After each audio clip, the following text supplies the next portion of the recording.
네, 안녕하세요. 이제 앞서 말씀드린 영상에서 주짓수와 스탠딩 기술에 대한 이야기를 좀 나눈다고 해서 바로 영상을 찍습니다. 일단은 주짓수에서 스탠딩이라는 요소는 빠질 수 없는 요소이기도 하지만 조금 이제 사람들이 수련을 많이 안 하게 되고 그리고 힘들어하는 부분이기도 하죠. 주짓수라는 운동이 이제 그라운드에서 공방이 많이 일어나기 때문에 이제 스탠딩을 익히는 것이 좀 필요 없다고 생각하는 부분도 있는 분도 계실 수도 있고요. 그걸 아니면은 이제 스탠딩 상황을 익힐 수가 없는 상황이 있을 수도 있습니다. 일단은 스탠딩을 왜 익혀야 하는지 저는 생각을 해보자면, 일단 첫 번째로 신체적인 능력을 좀 발달시키는데 스탠딩이 가장 좋고요. 이 말에 대한 좀 다른 의미로는 이제 스탠딩을 잘 하려면 신체적인 능력이 좀 중요하다. 그에 따라서 좀 피지컬 훈련을 하게 된다거나 아니면 스탠딩 훈련을 하면서 피지컬이 키워질 거다라는 부분이고요. 그라운드 상황에서 가드 패스나 이제 가드 수입을 아무리 열심히 하려고 하더라도 스탠딩 상황에서처럼 폭발적으로 상대방을 공격하거나 아니면 이제 제 몸을 사용하는 부분이 없다고 저는 생각을 하거든요.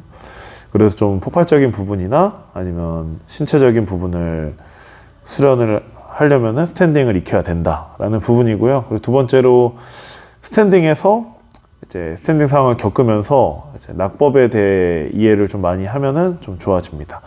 부상이 좀 적어지는 거죠. 그러니까 스탠딩 상황이 아니라면은 물론 그라운드에서 수입을 당할 때도 낙법을 치게 되지만, 그래도 스탠딩 상황이 더 어려운 상황인데 거기서 낙법을 잘 익혀놓는다면은 수입을 당하더라도 다치지 않는 선에서 자세를 잡거나 낙법을 칠 수 있다고 저는 생각이 되거든요. 이례적으로 이제 업어치기를 많이 당하다 보면은 그런 회전 상황에서 낙법을 잘 칠 수밖에 없는 상황이 되기 때문에, 그러한 부분이 이제 낙법을 익히는데 스탠딩이 좀 필요하지 않나라고 생각이 됩니다. 그리고 이제 세 번째로는 이제 벨트가 높아짐에 따라서 수입 상황에서 스탠딩 상황으로 연결되는 상황이 많은데요.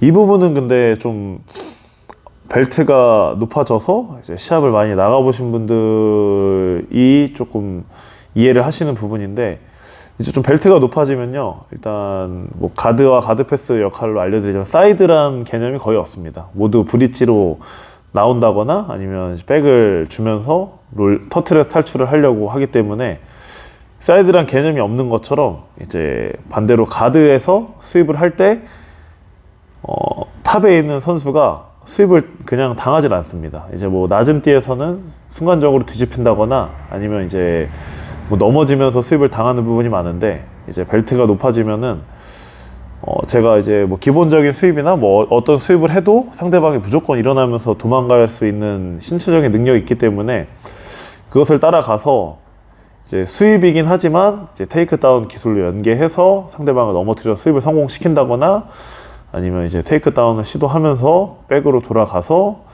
또 아까랑 똑같은 이야기죠. 뭐 사이드 포지션이 거의 없다라는 개념에 대해서 연결을 시켜서 백을 가서 마무리를 해야 되는 상황이 많이 나오기 때문에, 벨트가 높아지면 이제 레그락을 익히거나 스탠딩을 익히는 선수들이 많아지는 부분이 이제 그러한 이유 때문입니다. 뭐 아무튼 스탠딩이 필요한 이유는 이렇게 세 가지로 간단히 정리를 해봤는데요.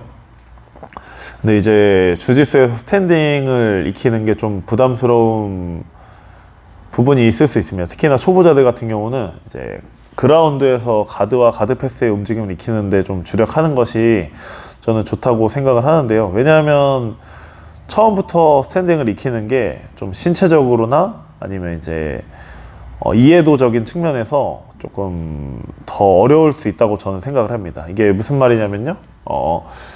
일단은 신체적으로는 말이죠. 뭐 클로즈 가드나 사이드에서 많은 탈출 경험이나 스파링 경험이, 그라운드에서 스파링 경험이 있는 사람이 아무래도 좀 스탠딩 상황으로 갔을 때 낙법을 더 잘 견디고, 그리고 뭐 좀 실수로 잘못 넘어졌을 때 충격을 견딜 수 있는 몸 상태가 만들어져 있다는 거죠.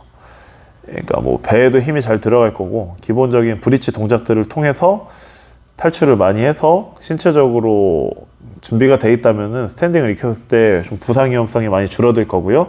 그리고 이제 일단 스탠딩 상황에서 상대방과 붙는 것에 대해서 좀 이해를 하셔야 되는데, 그것을 이제 첫날 온 사람이나 아니면 뭐 몇 주 안 된 사람이 서서 이렇게 붙는 거를 상상을 해보시면은 조금 어려움을 겪을 수 있다. 물론 이제 시간을 들여서 익히는 게 좋긴 하지만, 이제 나중에 어느 정도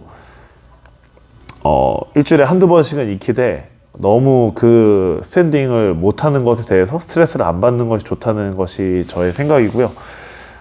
클로즈 가드에서 기본적인 스윕이나 아니면 이제 상대방과의 붙는 기술들을 통해서 어느 정도 그래플링에 대한 이해도가 높아진다면, 그 다음에 이제 업어치기나 기본적인 태클이나 이런 부분들은 좀 시간을 들여서 정말 힘들거든요. 사람의 다리를 특히나 싱글렉 같은 경우는 상대방의 다리를 들고서 계속해서 잡아놔야 되는 포지션이기 때문에, 이제 그러한 부분들을 빨리 익힌다기보다 나중에 좀 순차적으로 내가 그것을 조금 더 편하게 받아들일 수 있는 상황이 되었을 때 더 중점적으로 익히는, 그러니까 평소에 많이 익혀두되 중점적으로 익히는 것이 좋다고 저는 생각을 합니다.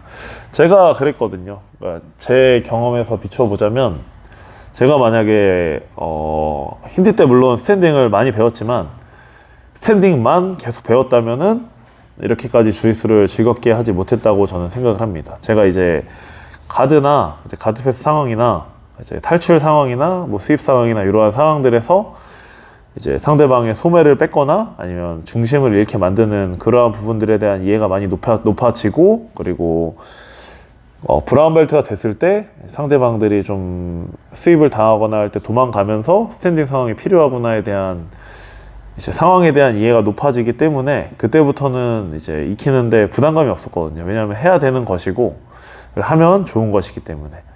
근데 이제 항상 뭐든지 이런 거죠. 무조건적으로 해야 된다고 말은 하지만 특히나 필요성이 없는 사람들에게 스탠딩을 익히게 하는 게 주짓수의 방향과는 맞지도 않을 뿐더러, 그리고 그 사람의 수준에 맞지 않을 수 있기 때문에 꼭 내가 필요하다면 스탠딩을 익히고, 그리고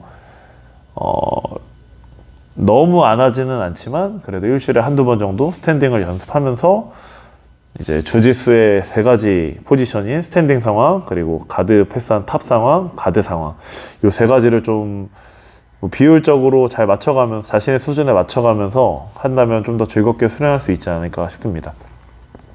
처음에 스탠딩이 좀 부담이 되긴 하는데요. 이제 날아가는 것도 재밌고, 이제 파트너와 이제 파트너가 어떤 사람이냐에 따라 다르겠지만 스탠딩을 잘하는 파트너가 있다면은 스탠딩을 익힐 수밖에 없는 상황이 만들어질 겁니다. 뭐 상대방도 그렇고요. 뭐 이렇게 정리를 하면 될 것 같고요. 꼭 스탠딩을 무조건 하라는 소리는 아니지만 어쨌든 나중에 필수적으로 될 거라고 저는 생각을 하기 때문에 좀 귀찮더라도 미리미리 조금씩 해두시면은 더 즐겁게 주짓수를 즐길 수 있다고 저는 생각을 합니다. 네, 모든 수련자분들이나 관장님들이 스탠딩도 재밌게 하시면서 주짓수를 익히는 날까지, 뭐 제가 스탠딩 광장을 많이 안 찍지만 한번 또 찍어보도록 하겠습니다. 네, 시청해주셔서 감사합니다.